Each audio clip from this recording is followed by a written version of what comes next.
Hello friends, welcome back to my channel. আমার আজকের ভিডিওর বিষয়বস্তু পুরনো টবের ব্যবহৃত মাটি কিভাবে আমরা পুনরায় ব্যবহার উপযোগী করে তুলব। তাই বন্ধুরা, স্কিপ না করে পুরো ভিডিওটা দেখতে থাকুন, আর ভালো লাগলে অবশ্যই একটা লাইক করে দেবেন, আর চ্যানেলে নতুন হয়ে থাকলে অবশ্যই চ্যানেলটি সাবস্ক্রাইব করে দেবেন।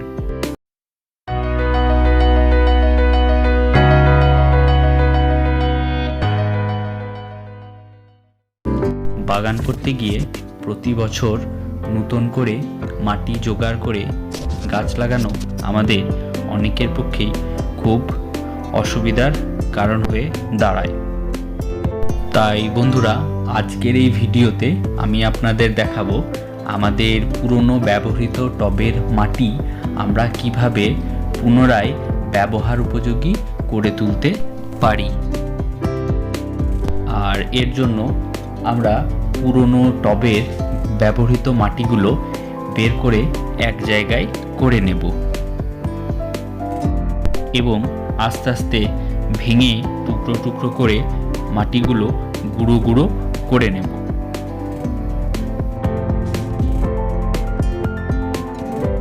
মাটিগুলো গুঁড়ো গুঁড়ো করে নেওয়ার পর মাটির মধ্যে থাকা পুরনো গাছের শিকড়, পুরনো গাছের কাণ্ডের শুকনো অংশ বা ড্রেনেজ সিস্টেম বানানোর জন্য যে খোলামকুচির আমরা ব্যবহার করেছিলাম, এই সমস্ত যে জিনিসপত্রগুলো থাকবে সেগুলো আমরা মাটি থেকে যতটা সম্ভব আলাদা করে নেওয়ার চেষ্টা করব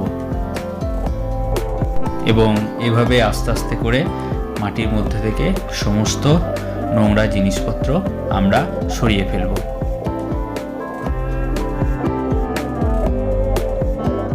মাটির মধ্যে থাকা সমস্ত আবর্জনা বা অন্যান্য জিনিসপত্রগুলো মাটি থেকে আলাদা করে দেওয়ার পর মাটিটা ভালোভাবে রোদের মধ্যে মেলে দিয়েছি।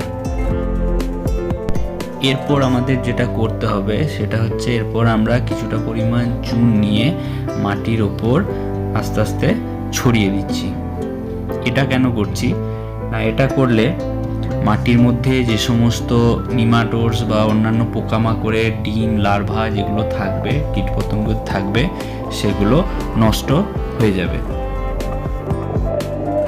যখন আমাদের এই টবের মাটিতে গাছ বসানো ছিল, সেই গাছে আমরা রাসায়নিক সার, কীটনাশক এ সমস্ত প্রয়োগ করেছি।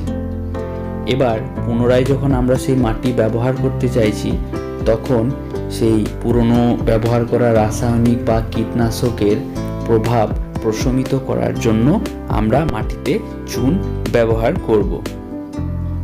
তাছাড়া বিভিন্ন সার ব্যবহারের ফলে মাটি অ্যাসিডিক হয়ে যায়, তো সেই মাটির অ্যাসিডিটি প্রশমিত করার জন্য এই চুন অনেকটা সাহায্য করে।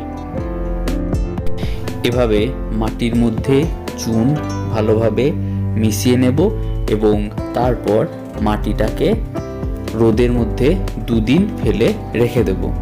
এই 2 দিন মাটিটা পুরো রোদ খাবে। 2 দিন ভালোভাবে মাটিটা রোদে শুকিয়ে নেওয়ার পর আমরা 50% মাটির সাথে নিয়ে নেব 25% পুরনো গোবর সার, আর তার সাথে আমরা 25% ফ্রেশ মাটি নিয়ে নেব। এরপর আমাদের কাজ হবে 50% পুরনো যে টবের মাটি আমরা গুঁড়ো করে নিয়েছিলাম, রোদে শুকিয়ে নিয়েছিলাম, সেই মাটির সাথে ওই 25% নতুন ফ্রেশ মাটি এবং 25% পুরনো গোবর সার একসঙ্গে করে নিয়ে ভালোভাবে আমরা মিশিয়ে নেব।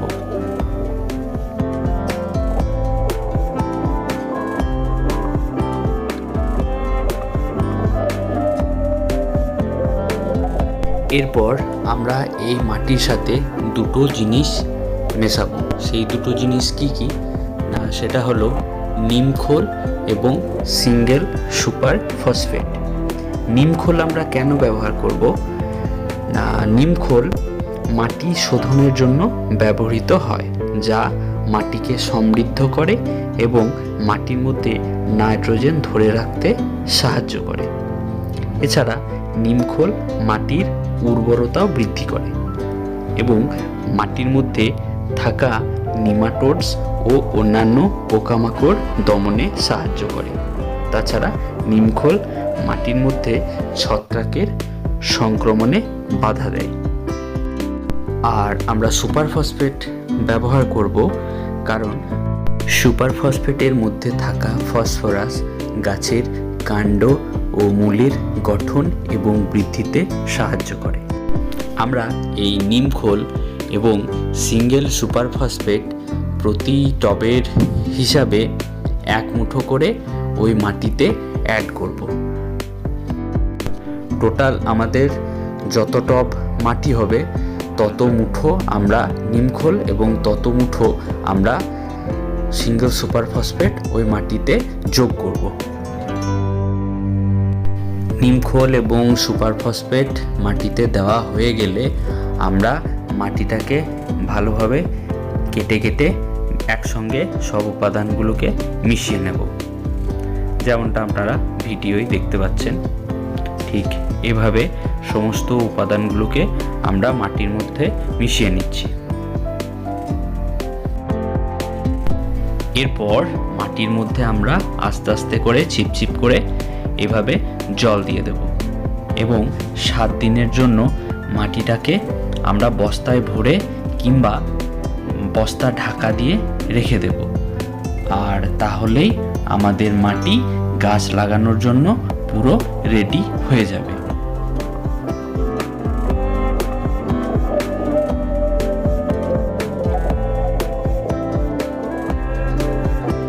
আজকের মতো ভিডিও এখানেই শেষ করছি। সকলে খুব ভালো থাকবেন।